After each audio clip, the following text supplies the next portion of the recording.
তো চলো আজকে আমরা শুরু করব প্র্যাকটিস সেট 2। এই প্র্যাকটিস সেটে ম্যাথ এবং রিজনিং আমরা দুটোই রেখেছি। তো এক এক করে আমি করছি, একটু দেখে নাও। সবার প্রথমে যে কোশ্চেনটি রয়েছে, যদি কোনো একটি নির্দিষ্ট ভাষায় চ্যাম্পিয়ন কোডটিকে লেখা হয়, তো এই কোডিং ডিকোডিং যখনই করবে, যে কোনো কোশ্চেনে আসো কোডিং ডিকোডিং, তোমরা কী করবে, চোখ বন্ধ করে নিচে নিচে আগে লিখে নেবে তার কোডগুলো।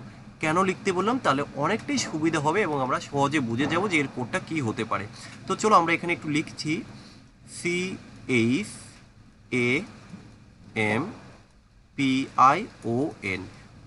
এর নিচে নিচে আমরা কোডটাকে দিয়ে দেব HC। দেখো এই লেখার সাথে সাথে কিন্তু আমার নজরে এসে গেল যে নিয়মটা কি হতে পারে, আমি কিন্তু বুঝে গেলাম লিখতে গিয়েই। দেখো জাস্ট কী করলো, এই যেই, তাই না? তাহলে আমরা লজিকটা খুঁজে পেয়েছি। এবার এখানে আমরা এইভাবে যদি করে দেই, এটাকে কি হবে, আগে ই হবে, এন হবে, তাই তো? আর একটা কাজ করো, তুমি শেষের দুটোকে একটু দেখো, কি হবে, ই হবে, ভি হবে। তাহলে প্রথমে হবে ইএন, শেষে হবে ইভি। দেখো শেষে ইভি কোথায় আছে, দেখো একমাত্র শেষে ইভি। আমার কিন্তু সম্পূর্ণটা করার কোনো প্রয়োজন হলো না। ঠিক আছে, তাহলে আমরা কতটা কম সময়ের মধ্যে করে ফেললাম। ভাই সবাই বুঝতে পেরেছো? একটু রেসপন্স করবে জাস্ট। হ্যাঁ স্যার। ওকে, তাহলে এই যে দেখো আমি কিন্তু অনেকটা সময় বাঁচিয়ে দিলাম, শুধু আমি নিয়মটা দেখলাম, দেখে আমি পরেরটা কিভাবে বের করতে বের করে নিলাম। এবার চলে আসো, আমরা পরের কোশ্চেনে যাচ্ছি। এই কোশ্চেনটা কি আছে দেখো, নিম্নলিখিত প্রশ্নটিতে একটি শব্দ দেওয়া আছে, তারপরে আরও 4টি শব্দ দেওয়া আছে, যাদের মধ্যে একটি শব্দের অক্ষরগুলিকে ব্যবহার করে গঠন করা যায় না। যাক, এখানে এটা অপশান না, এটা হচ্ছে ইন্টেলিজেন্স, অর্থাৎ এখান থেকে লেটারগুলো নিয়ে কোন শব্দটি এই যে গঠন করা যাবে না, আমাকে সেটা খুঁজে বের করতে হবে। এবার আমরা এখানে উত্তর করব। দেখো এবার এখানে কিন্তু তোমাকে এক এক করে চেক করতে হবে। কিভাবে, প্রথমে আমরা দেখব যে প্রথমে কি আছে, TILLAGE। তো দেখব এর মধ্যে টি আছে, আই আছে, LLAGE, এর মধ্যে কিন্তু দেখো কোথাও এ নেই, কোথাও কিন্তু এ নেই। তাহলে আমরা কিন্তু এই শব্দটিকে গঠন করতে পারবো না। তাহলে আমাদের উত্তর কিন্তু এসে গেছে অপশন নাম্বার বি। ভাই সবাই বুঝতে পেরেছো? হ্যাঁ স্যার। হ্যাঁ স্যার। Okay fine. পরের কোশ্চেন, নিম্নে প্রদত্ত ভগ্নাংশগুলির মধ্যে সবথেকে ক্ষুদ্রতম ভগ্নাংশ কোনটি তোমাকে বের করতে হবে। তাহলে আমরা কি করব, দেখো আমি জাস্ট একটু লিখে নিচ্ছি। D option. আচ্ছা, বা খুব সুন্দর, আমরা একটু লিখে নেই এখানে, তারপরে বোঝাচ্ছি কিভাবে করতে হয়। তোমরা এগুলো সব চ্যাপ্টার ওয়াইজ ক্লাসে কিন্তু পেয়ে যাবে, একদম সুন্দরভাবে নিয়মগুলো করে দেওয়া আছে। তাহলে কোনায় কোনি গুণ করতে হয়, 4 4 16 হয়, আর 5 নং 45 হয়, তাই তো? এখানে ক্ষুদ্রতম চেয়েছি, তাহলে এই দুটোর মধ্যে ক্ষুদ্রতমকে 16, অর্থাৎ এই ফ্র্যাকশনটার কোনো আর আমার দরকার নেই। তাহলে আমরা এবার এই ফ্র্যাকশনের সাথে এই ফ্র্যাকশনের কাজ করব। তো আমি তোমার বোঝার সুবিধার্থে একটু নিচে লিখে দিই। এখানে কি করবে, পরীক্ষায় এরকম লিখবে না, ঠিক আছে? আমি তোমার বোঝার সুবিধার্থে আমি এইভাবে করতে পারতাম যে 4 × 8, 4 8 কত 32, 3 নং কত 27। তাহলে এখানে আমার ক্ষুদ্রতম দরকার, অর্থাৎ এটা এখন 32 বড়, তাহলে এই ফ্র্যাকশন বাদ এই ফ্র্যাকশন নিয়ে কাজ হবে। তাহলে 3 সাথে কত, 3 সাথে 21, আর এখানে কত হবে 6 8 48। তাহলে আমার এখানে ক্ষুদ্রতমকে এই যে 21, অর্থাৎ 3/8। সো আমার এখানে উত্তর কিন্তু 3/8। ভাই সবাই বুঝতে পেরেছো? হ্যাঁ স্যার। Okay fine. পরের কোশ্চেন, এই যে একজন ব্যক্তি দক্ষিণ দিকে অগ্রসর হন এবং বাম দিকে ঘুরে যান, আবার তিনি বাম দিকে 45 ডিগ্রি। দেখো নর্মালি আমরা ডান দিক বাম দিকে যখনই ঘোরাঘুরি করতে দেয় আমরা ইজিলি করে ফেলতে পারি, কিন্তু অনেক সময় হয়তো এই ডিগ্রি আর শ্যাডো, যেটা আমি শুরুতে বলেছিলাম, সমস্যা অনেকের হতে পারে। তো যাই হোক, এগুলো কীভাবে করবে একটু দেখিয়ে দিই। আমার ডিরেকশনের চ্যাপ্টারটি যদি ভালোভাবে তুমি করতে পারো, তাহলে কিন্তু আর এই চ্যাপ্টার নিয়েও কোনো প্রবলেম হবে না। এবার এখানে দেখে নাও যে আমরা কি করব। প্রথমে কি বলেছে, এক ব্যক্তি দক্ষিণ দিকে অগ্রসর হচ্ছে, ওকে ফাইন। এই যে দক্ষিণ দিকে, সবসময় কেন্দ্র বিন্দু থেকে শুরু করবে দক্ষিণ দিকে অগ্রসর হলে, ওকে। এবার কি বলেছে, তিনি বাম দিকে ঘুরে যান। তাহলে এবার বাম দিকে বলতে সে কোন দিকে ঘুরবে, বাম দিকে বলতে তার এই যে, আরেকটা জিনিস মনে রাখবে, এই যে এই অ্যারোটা কেন দিচ্ছি, অ্যারোটা হচ্ছে তোমার ফেস, তোমার ফেসের থেকে, তাহলে বাম দিক, তাহলে এটা হলো বাম দিক, সে বাম দিকে গেল। বাম দিকে যাওয়ার পরে এবার কি করলো, সে কিন্তু 45 ডিগ্রি অ্যাঙ্গেল করলো, তাই তো, ঘুরে যান। তাহলে এইভাবে যদি যায় 45 ডিগ্রি, দেখো সম্পূর্ণটা দেখো, এই যদি এই হচ্ছে 90 ডিগ্রি, তাহলে উনি কিন্তু 90 না 45, অর্থাৎ এই অ্যাঙ্গেল ঘুরবে, এইটুকু অ্যাঙ্গেল। তাহলে এটা যদি এখন আমার হয় এর সাথে 45 ডিগ্রি অ্যাঙ্গেলটা নিচ্ছ, আমি ধরো এরকম জায়গাতে কিছুটা এসছে বাদিকে, এইভাবে অ্যাঙ্গেলটা এসছে, এই যে এই হচ্ছে 45 ডিগ্রি অ্যাঙ্গেল। তাহলে এখন সে কোন দিকে রয়েছে, এবার এখানে এখন তিনি কোন দিকে মুখ করে আছেন, তাহলে এই মুখটা তার কোন দিকে হবে, এটা হচ্ছে উত্তর, এটা হচ্ছে কি পূর্ব, তাহলে এখন তিনি কোন দিকে মুখ করে আছেন, উত্তর পূর্ব দিকে মুখ করে আছেন। এই যে আমার অপশন নাম্বার এ হচ্ছে সঠিক উত্তর। ভাই সবাই বুঝতে পেরেছো? হ্যাঁ স্যার। পরের কোশ্চেন দেখো, প্রদত্ত সংখ্যাগুলির মধ্যে এমন একটি সংখ্যা আছে যেটি নিখুঁত বর্গ নয়, সেটি কোনটি? তাহলে এবার কি বর্গ নয় এবার বের করতে হবে, ভালো করে বোঝো। তোমরা যারা আমার এ স্কোয়ারের ক্লাসটি দেখেছো তারা কিন্তু ইজিলি বলতে পারবে যে কোনো সংখ্যা পূর্ণবর্গ কিনা, তার জন্য কিন্তু কিছু নিয়ম আছে। ভাই বিনা প্রয়োজনে কিন্তু আনমিউট করো না। তাহলে এখানে আমরা নিয়ম শিখিয়েছিলাম যে কোনো সংখ্যা পূর্ণবর্গ হতে গেলে তার শেষে কি কি থাকতে পারে না আমরা আগে দেখব। পূর্ণবর্গ সংখ্যা হতে গেলে তার শেষে কখনো কিন্তু যে কি 2 থাকতে পারে না, এই যে 2 কখনো থাকবে না, তোমরা নিয়মে দেখে নেবে, নিয়মে দেখিয়েছি কখনো 2 থাকতে পারে না।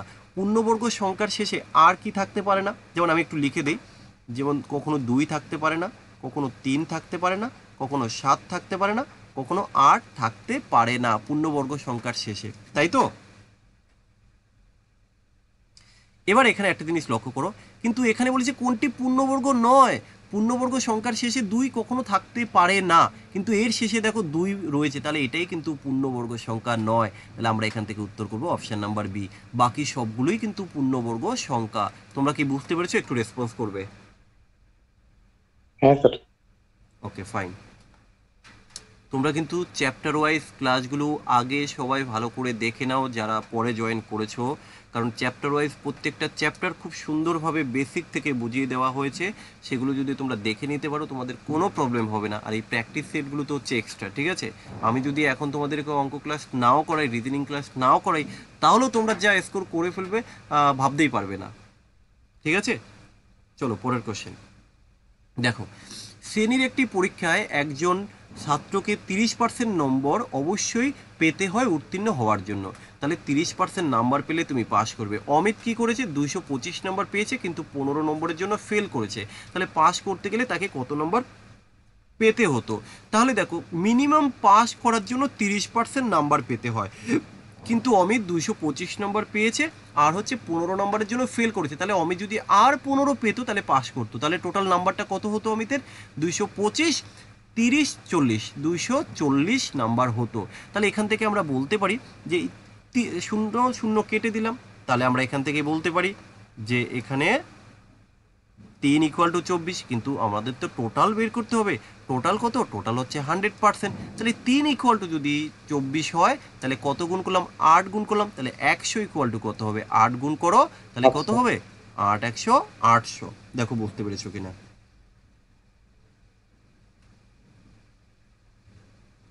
হ্যাঁ স্যার। ওকে, চলো আমরা পরের কোশ্চেনে যাই। তাহলে এখানে আমাদের উত্তর হবে 800।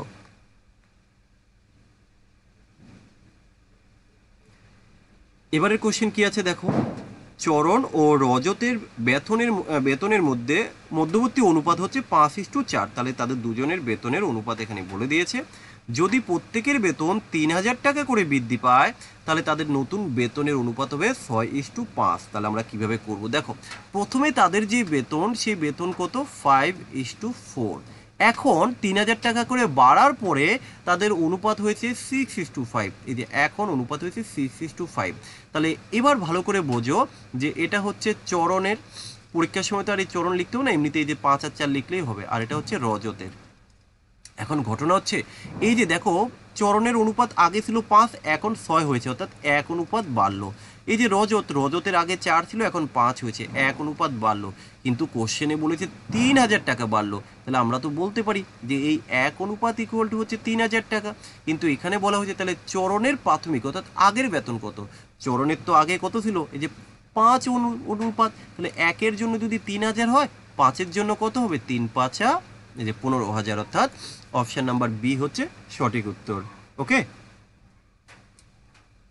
পরের কোশ্চেন দেখো কি আছে, এক্স তার বন্ধু ওয়াইয়ের চেয়ে দ্বিগুণ বড়, ওয়াই জেডের থেকে 5 গুণ বড়, যদি এক্স ওয়াই জেড এর বয়সের সমষ্টি হয় 64, তাহলে ওয়াই এর বয়স কত হবে? তাহলে দেখো এখানে আমরা তিনটে কন্ডিশন পেয়েছি। কি কন্ডিশন পেয়েছি? এক্স ওয়াই জেড এর বয়সের সমষ্টি 64, তাহলে আমরা এখানটা লিখব এক্স ওয়াই জেড এদের সমষ্টি হচ্ছে 64, একটা কন্ডিশন। আরেকটা কন্ডিশন কি? এক্স তার বন্ধু ওয়াইয়ের চেয়ে বয়সে দ্বিগুণ বড়, তাই তো? এবার এখানে দেখো যে এক্স ওয়াইয়ের থেকে বয়সে দ্বিগুণ বড়, তাহলে এক্স আমরা একজনের বয়স এক্স ধরলাম, তাই তো? তাহলে দ্বিগুণ বড়, তাহলে আমরা বলতে পারি যে সে কি হবে? 2y হবে। দেখো এক্স তার বন্ধু ওয়াইয়ের চেয়ে দ্বিগুণ বড়, এক্স তার বন্ধু ওয়াইয়ের চেয়ে দেখো দ্বিগুণ বড়। ওকে, আবার দেখো কি বলেছে, ওয়াই জেডের থেকে 5 গুণ বড়, তাহলে যে ওয়াই জেড কত? দেখো ওয়াই বড় কার থেকে? জেডের থেকে। কত গুণ বড়? 5 গুণ, এই যে 5z, তাহলে আমরা এখানে ইকুয়াল করলাম। এবার এখান থেকে আমরা মানটা যদি এই যে ওয়াইয়ের মানটা যদি এখানে বসিয়ে দেই, এই ওয়াইয়ের মানটা যদি আমরা এখানে বসিয়ে দিই, তাহলে ওয়াইয়ের মান কত লিখবো আমরা? তখন 2y-এর জায়গায় দেখো এখানে একটা ভালো করে একটু বুঝবে, ওয়াইয়ের মান আমরা 5z পেয়েছি, সো এখানে যদি আমরা ওয়াইয়ের মানটা বসিয়ে দিই তাহলে 2 × 5z হয়, তাহলে এখানে কত আসবে? এক্স ইকুয়াল টু কিন্তু হয়ে যাবে তোমার ভাই 10z হয়ে যাচ্ছে, তাই তো? এবার এখানে একটা জিনিস লক্ষ্য করো, আমরা কিন্তু প্রত্যেকটা পেয়ে গেছি। যেমন এই এক্স তো প্রথমেই পেয়ে গেছো, একজনের মান কত? এর মান হচ্ছে তোমার 10z, এই যে এক্স এর মান কিন্তু আমরা 10z পেয়েছি, ভালো করে বুঝো 10z পেয়েছি। আচ্ছা ওয়াই কত? ওয়াই হচ্ছে 5z, এই যে ভালো একটা কোশ্চেন কিন্তু, আর এটা তো জেডই আছে। ইকুয়ালটি হচ্ছে 64, তাহলে কত হলো? 10 আর 1 5 15 আর 1 16, তাহলে 16z ইকুয়াল টু যদি 64 হয়, এক্স একটা জেড ইকুয়াল টু কত হবে? 4 আসবে, তাই তো? এবার ওরা তো চেয়েছে ওয়াই। আচ্ছা ভাই ওয়াই কত? ওয়াই তো হচ্ছে মিডিল ম্যান, তাহলে মিডিল ম্যান কত হবে? মিডিল ম্যান হচ্ছে 5z, তাহলে 5z ইকুয়াল টু কত হবে? 4 5 20, তাহলে আমরা এখান থেকে উত্তর করতে পারি 20। দেখো সবাই বুঝতে পেরেছো কিনা? এটা একটু আরেকবার বলেন তো। আচ্ছা, সবার প্রথমে আমরা এখানে কি করলাম? এক্স ওয়াই জেড দেখে নিলাম যে তিনজনের সমষ্টি হচ্ছে 64। প্রথম কন্ডিশন কি বলেছে? এক্স তার বন্ধু ওয়াই এর চেয়ে, দেখো এই হলো এক্স আর এই হলো ওয়াই, এই যে এক্স তার বন্ধু ওয়াই, এই যে তার বন্ধু ওয়াই ওয়াইয়ের থেকে দ্বিগুণ বড়, এই যে দ্বিগুণ, তাহলে এর দ্বিগুণ এই দুজন, তাই তো? দ্বিতীয় ক্ষেত্রে ওয়াই জেড এর থেকে, তাহলে এই যে ওয়াই জেড এর থেকে কত গুণ বড়? এই যে 5 গুণ বড়। ব্যাস, এবার আমরা দুটোকে ইকুয়াল করে দিলাম। কি করলাম? এই যে এখানে 2y, এই ওয়াইয়ের জায়গায় আমরা এই মানটাকে বসিয়ে দিলাম, যেহেতু এখানে আমরা আগেই y ইকুয়াল টু 5z পেয়ে গেছি। পরের কোশ্চেন, এবার দেখো তৃতীয় সমানুপাতিক তোমরা সবাই বের করতে পারো, কিন্তু এবার এখানে আমি সংখ্যাটাকে একটু অন্যরকম রেখেছি, নর্মালি সংখ্যা না রেখে এক্স ওয়াই জেড দিয়ে করেছি। এটা এক্স স্কোয়ার, আমি একটু লিখে দিই। দেখো তৃতীয় সমানুপাতিক কিভাবে বের করতে হয়? ধরো এটা হচ্ছে প্রথম সমানুপাতিক, এটা হচ্ছে দ্বিতীয় সমানুপাতিক, এটা হচ্ছে তৃতীয় সমানুপাতিক। তো আমরা তৃতীয়টা জানি না, এটা কোশ্চেন মার্ক। তাহলে আমরা কি করি? প্রথম বাই দ্বিতীয়, আবার কি করি? দ্বিতীয় বাই হচ্ছে তৃতীয়, তো এই যে জিজ্ঞাসা চিহ্ন। তাহলে আমার দরকার কি? এই যে জিজ্ঞাসা চিহ্ন, তাহলে জিজ্ঞাসা চিহ্ন কি করে বের হবে? এই যে ওয়াই স্কোয়ার বাই হচ্ছে এক্স, রাইট? এটাই তো, এটাই আমরা এবার এখানে তোমাদেরকে দেখাবো। দেখো একটু ভালো করে বুঝবে। প্রথমটা কি? প্রথমটা হচ্ছে X square minus Y square, তাহলে প্রথমটা বাই হচ্ছে দ্বিতীয়টা, সো আমরা এখানে লিখবো কি? দ্বিতীয়টা, যে এক্স মাইনাস ওয়াই। আবার এখানে কি লিখতে হয়? দ্বিতীয়টা বাই তৃতীয়টা, তো দ্বিতীয়টা তো হচ্ছে কি? এক্স মাইনাস ওয়াই বাই হচ্ছে জানি না, তো এটাকে আমি কি করব? এটাকে আমি কোশ্চেন মার্কই রেখে দিলাম। কোশ্চেন মার্ক মানে এটাই তৃতীয় সমানুপাতিক, এটাই আমরা বের করব। এবার তোমার এই কোশ্চেন মার্কটাই বের করতে হবে, তাহলে কোশ্চেন মার্ক ইকুয়াল টু কি আসবে? আমরা এই যে ক্রস গুণ করে নিচ্ছি, দেখো ক্রস গুণ করলে কি হবে? এক্স মাইনাস, কোথায় গেল? এক্স মাইনাস ওয়াই, এটা তো কোনায় কোণে গুণ করতে হবে, যে বজ্র গুণ, তাহলে এক্স মাইনাস ওয়াই তার স্কোয়ার বাই কি হবে? X square minus Y square. এটা জিজ্ঞাসা চিহ্ন, হ্যাঁ তুমি এখানে অন্য কিছু ভাবলেও ভাবতে পারো, বা তৃতীয়টা, বা এখানে তুমি লিখে দাও যে তৃতীয় সমানুপাতিক, অর্থাৎ এখানে লিখে দাও তৃতীয়টা, তো জানি না তৃতীয়টা। তাহলে এবার এখান থেকে আমাকে ক্যালকুলেশন করতে হবে, এই ক্যালকুলেশনটাই কিন্তু মেন। দেখো এবার কি করব? আমরা এই যে এক্স মাইনাস ওয়াই তার স্কোয়ার, আমরা এটাকে কি এইভাবে লিখতে পারি? এক্স মাইনাস ওয়াই, আর নিচে আছে X square minus Y square, X square minus Y square অর্থাৎ এ স্কোয়ার মাইনাস বি স্কোয়ারের একটা সূত্র আছে কি, এ প্লাস বি ইন্টু এ মাইনাস বি, অর্থাৎ এক্স মাইনাস ওয়াই বাই হচ্ছে এক্স প্লাস হচ্ছে ওয়াই। এবার এখানে দেখো এটা কেটে গেল, তাহলে বাকি পড়ে থাকলো কি X minus Y by X plus Y. তাহলে এখানে দেখো X minus Y by X plus Y. সবাই কি বুঝতে পেরেছে? একটু রেসপন্স করবে।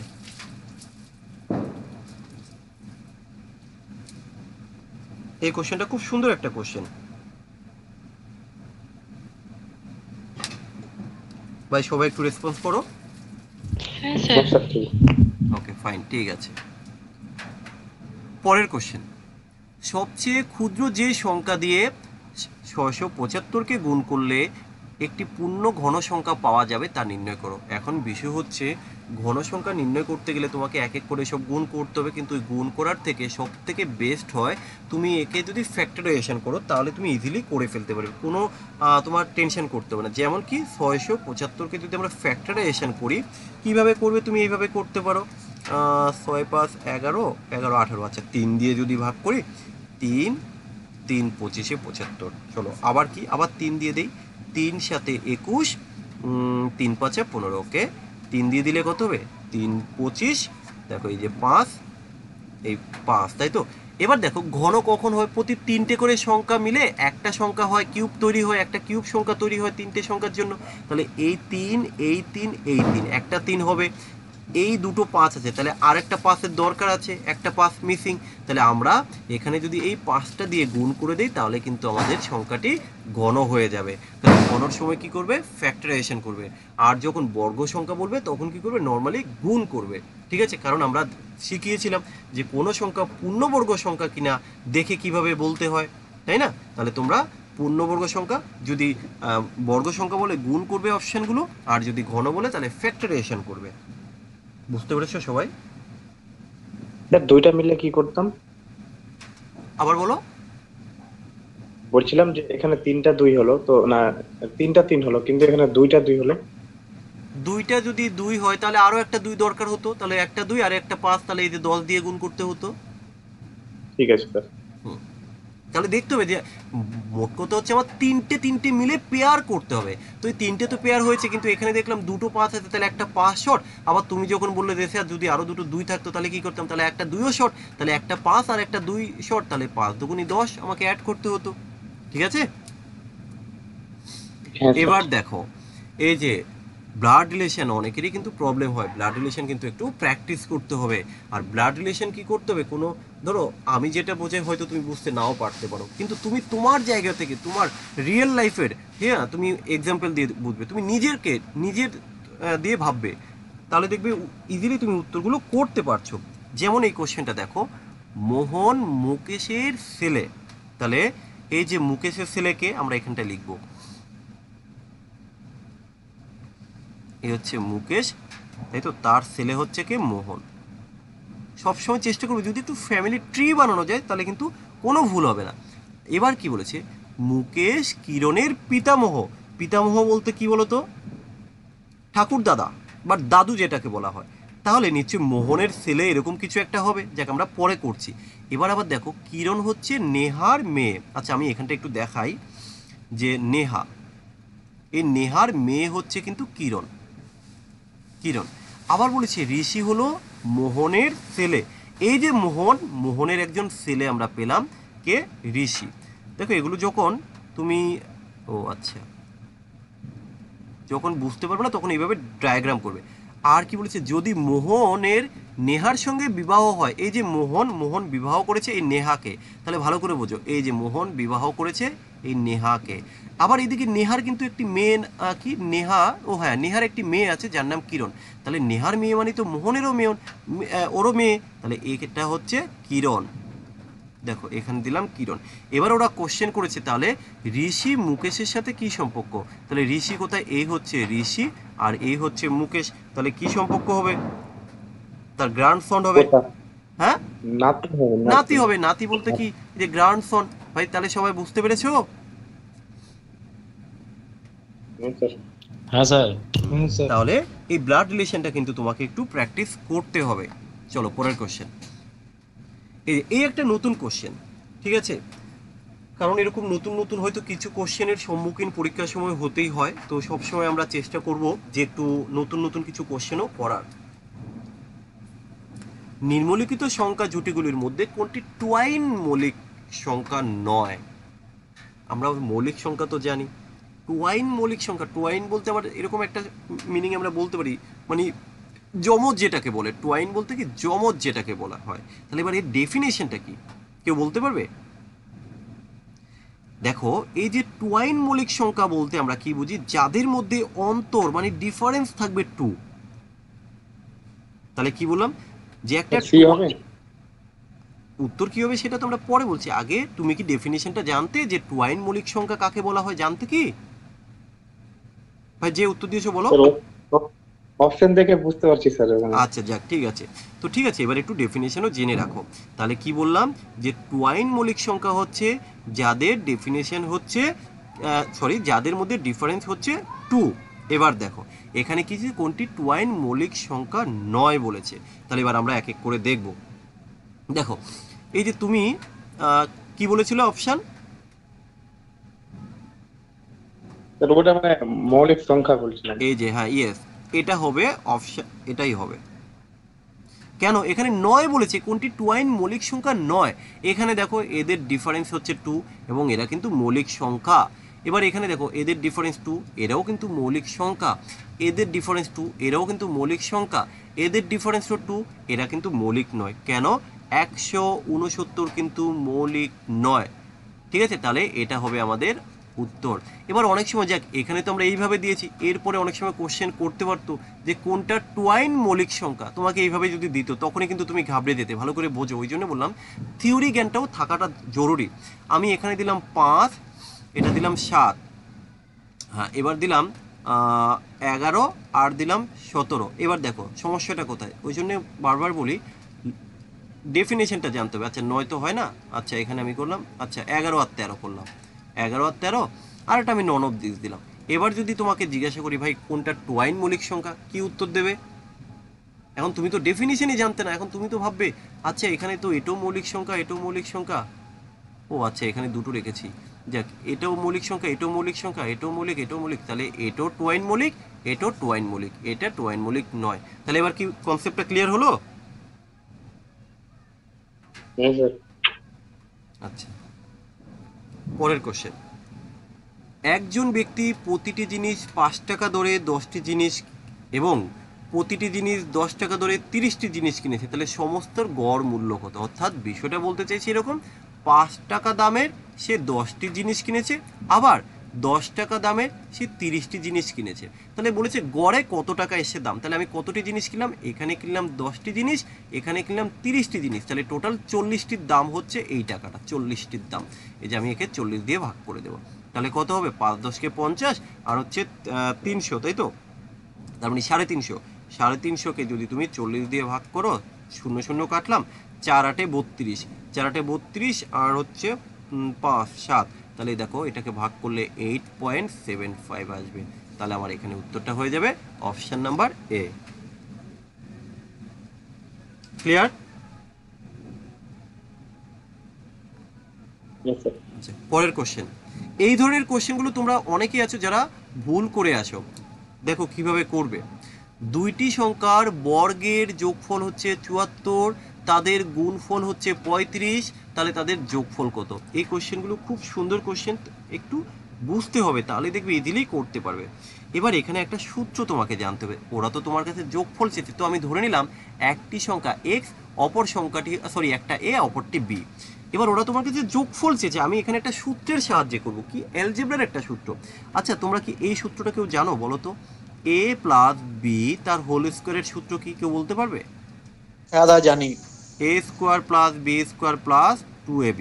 এবার আমি এটা কেন লিখলাম, দেখো এই যে দুইটি সংখ্যার বর্গের যোগফল হচ্ছে 74, তাহলে এই যে ভাই দুইটি সংখ্যার বর্গের যোগফল, এর জায়গায় আমি কত লিখবো? 74 প্লাস এই যে 2 ইন্টু দেখো তাদের গুণফল বলে দিয়েছে 35, তাহলে গুণফল এই যে দেখো দুইটি সংখ্যার গুণফল 35, দেখে নাও কত সহজ হয়ে যাচ্ছে অঙ্কটা। তাহলে এখানে কত হবে? এটা হচ্ছে 74 আর এটা হচ্ছে 70, তাহলে 144, কি equal to A plus B তার হোল স্কোয়ার ইকুয়াল টু যদি 144 হয়, A plus B equal to আসবে 12। এই যে উত্তর হচ্ছে অপশন নাম্বার বি। খুব সুন্দর একটা কোশ্চেন, পরীক্ষায় আসলে অনেকে কিন্তু আমরা হা করে যাই। আচ্ছা, একটু রেসপন্স করলে ভালো হয়, বুঝতে পেরেছো কিনা? মানে শুরুতে বাদ দিয়ে স্যার অন্য নিয়মে, হ্যাঁ, স্যার অন্য নিয়মে এটা অন্য না, অন্য আর নিয়ম করতে গেলে তো তোমাকে এবার বড় করতে হবে, তাছাড়া তোর কোনো উপায় নেই। তুমি আর কিভাবে করবে? তাহলে তোমাকে এক এক করে চেক করতে হবে, অনেক বড় হয়ে যায়। সব থেকে বেস্ট হচ্ছে এই যে অ্যালজেব্রার এই সূত্র ছাড়া বাদ দিয়ে করতে গেলেই তোমার সমস্যা। ঠিক আছে? হ্যাঁ স্যার ঠিক। মানে X square plus Y square না দা? কোনটা কোনটা? বর্গের যোগফল বলেছো তো, তার মানে যদি একটা সংখ্যা x ধরি আর একটা সংখ্যা যদি y ধরি, তাদের বর্গের যোগফল মানে এক্স না, স্কোয়ার দুইটি প্লাস। সংখ্যার বর্গের, তাহলে বর্গটা আগে করবে, সমষ্টির যোগফলের বর্গ না কিন্তু, বর্গের দুইটি সংখ্যা তাদের বর্গ, এই যে তাদের বর্গের যোগফল, এই না বিষয়টা ভাই? হ্যাঁ, তা তুমি তো লিখলে a প্লাস b তার হোল স্কোয়ার। আরে ভাই, এখানে লিখেছি এ প্লাস বি, এটা তো আমার বর্গ না, আমি এই মানটা এখানে জাস্ট পুট করলাম। এই যে এখানে দেখো না কোথায় পুট করেছি, সেটা তো দেখো। বুঝতে পেরেছি। হ্যাঁ, কোথায় মানটা পুট করলাম সেটা দেখতে হবে। আচ্ছা, পরের একটা কোশ্চেন দেখো, খুব সুন্দর একটা কোশ্চেন, একটু শিখে নাও। X square minus 12x plus K equal to 0। এবারে আরেকটা জিনিস একটু বলে রাখি, আমি মাঝে মধ্যে একটা দুটো কোশ্চেন একটু নতুন রাখার চেষ্টা করি। কেন জানো? কারণ কি বলতো, তোমরা আগে হয়তো ভরসা পাও না বা বিশ্বাস করতে চাও না। যখন পরীক্ষায় একটা দুটো কোশ্চেন ওরকম চলে আসে, তখন মনে হয় এরকমটা যদি করতাম ভালো হতো। হ্যাঁ, যেমনটা প্রিলিতে হয়েছে আমার, বেশ কি বলবো, একেবারে যাক, আর বেশি কিছু বলছি না নাম। আমি ত্রিকোণমিতির কিছু ক্লাস দিয়েছিলাম, তারা করতো না, মানে একদম বেসিক জিনিসগুলো, অথচ ত্রিকোণমিতি থেকে কোশ্চেনগুলো এসে খুব সহজ, দেখে উত্তর হয়ে যেত যদি ক্লাসগুলো করতো। তো এটা তো পরীক্ষা আসার পরে বুঝতে পারছি যে না, ত্রিকোণমিতিটাও একটু করলে ভালো হতো। তো যাই হোক, বিষয়গুলো হচ্ছে এরকম যে এগুলো তোমরা ভাববে না যে এগুলো খুব টাফ, টাফ নয় কিন্তু। এগুলো হচ্ছে কি বলতো, বেসিক জিনিস, আমরা হয়তো জানি না, সেই কারণে একটু নতুন নতুন মনে হতে পারে। এই যে, তো এখানে কি আছে, এই সমীকরণের মূল হলো এক্স, এক্স ইকুয়াল টু 3। তাহলে অপর একটি মূল কত? তার মানে বিষয়টা কি বলতে চাইছি, এই এক্স এর জায়গায় তুমি 3 বসাবে। এবার ঘটনা হচ্ছে এখানে তো আবার কে আছে, ঘাবড়ানোর কোনো কারণ নেই, আমি এই কেটাই বের করব। দেখো কিভাবে বের হয়। তাহলে এখানে কিন্তু বলে দিয়েছি এক্স ইকুয়াল টু 3। ভাই, এক্স ইকুয়াল টু যদি 3 হয়, সবার প্রথমে এক কাজ করো না, এখানে তুমি কে এর মানটা বের করে নাও, কে এর মানটা বসিয়ে নাও, এই কে দেখবে ইজিলি বেরিয়ে যাবে। এক্স এর মান যদি 3 হয়, তাহলে এক্স স্কোয়ারের মান কত হবে, 9 মাইনাস, তাহলে 12 ইন্টু 3, 3 12 কত, 36, প্লাস হচ্ছে কে ইকুয়াল টু 0। এই কে ইকুয়াল টু কী হবে, 36-এর থেকে এটা মাইনাস করলে কত হবে, 27। তাহলে দেখো, আমরা কিন্তু এখানে কে এর মানটা পেয়ে গেছি। কিন্তু এখানে তো ওরা কে চায়নি, ওরা চেয়েছে অপর আর একটি মূল কী হবে। তাহলে এবার কী করব, এবার আমরা মানটা বসিয়ে দেবো। আমরা যে ইকুয়েশনটা জানি, x square minus 12x plus হচ্ছে 27, এই যে আমরা কে এর মানটাকে পুট করে দিলাম। দেখো, অঙ্ক কিন্তু সহজ, ঘাবড়ানোর কোনো কারণ নেই। তোমরা ছোটোবেলায় সেই করেছো না, ছোটোবেলায় বলছি কেন, মাধ্যমিকে যে উৎপাদকে বিশ্লেষণ, তো আমরা সেটাই করবো, মিডিল টার্ম যাকে বলা হয়। এবার এখানে 12 আছে, 12কে কীভাবে ভাঙানো যায়, এমন 12 কীভাবে পাবো, এই 27কে এমনভাবে ভাঙলে, দেখো 9 ইন্টু যদি আমরা 3 করি, 3 নং 27, অথচ 9 যোগ 3 করলে 12 হয়, তাহলে আমি কিন্তু পেয়ে গেলাম। তাহলে একটা জিনিস তো আমি কমন, একটা যদি আমার 3 হয়, আরেকটা হবে মূল 9, কিন্তু এখানে তো একটা 3 বলেই দিয়েছে, একটা তো 3 আমি জানি, তাহলে চোখ বন্ধ করে কিন্তু আরেকটা আমি 9 বলতে পারি। এবার ঘটনা হচ্ছে 9 এখানেও 9 আছে, আবার এখানেও -9 আছে, এটা কিন্তু উত্তর হবে না ভাই। এই যে যতটুকু বললাম, এটুকু কি তোমরা বুঝতে পেরেছো, আমাকে একটু বলো তো। দাদা বুঝতে পেরেছি। ওকে, ফাইন। তাহলে কি বললাম, যে লাস্ট যে সংখ্যাটা থাকে একে আমাকে এমনভাবে করতে হবে যাতে তাদের যোগফল আবার এটা আসে। তাহলে একটা 3 হবে, একটা 9। এখন তুমি তো বোঝোনি যে কোনটা হতে পারে, এবার দেখো বুঝে যাবে কি হবে। তাহলে আমরা এক কাজ করি, এক্স স্কোয়ার মাইনাস আমি 9x করলাম, কারণ এখানে তো -12x, তাহলে এখানে 3x করে দিলাম। দেখো -9 -3, তাহলে -12 প্লাস হচ্ছে 27। এখান থেকে কমন নাও, x কমন নিলে কি থাকবে, x -9, এখান থেকে 3 কমন নিলে কি থাকবে, x -9। এবার দেখো, এখানে আমরা দুটো মান পাবো, একটা হবে x -3 আর একটা হবে x -9।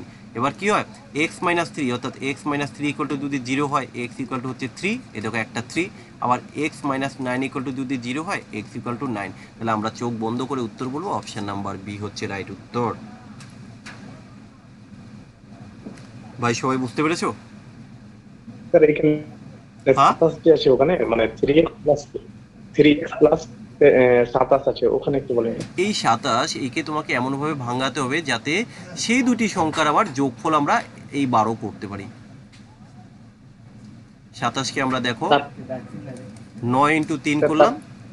হ্যাঁ কি বলছো বলো। তারপরেরটা স্যার মানে এক্স কমন নিলাম ওখানে, তো এক্স থাকলো আবার 9 থাকলো -3, তারপরে এখানে যে 9 লিখলেন ওই 27 এর হ্যাঁ নিচে তাই যেটা। এখান থেকে কি আছে x-3, আর এই যে এখান থেকে আমি x-9 কমন নিলাম, তো x-9 কমন নিলে এই যে x-9 কমন নিলে কি থাকে, x-3 পড়ে থাকে না। হ্যাঁ স্যার ঠিক আছে। ব্যাস এটি।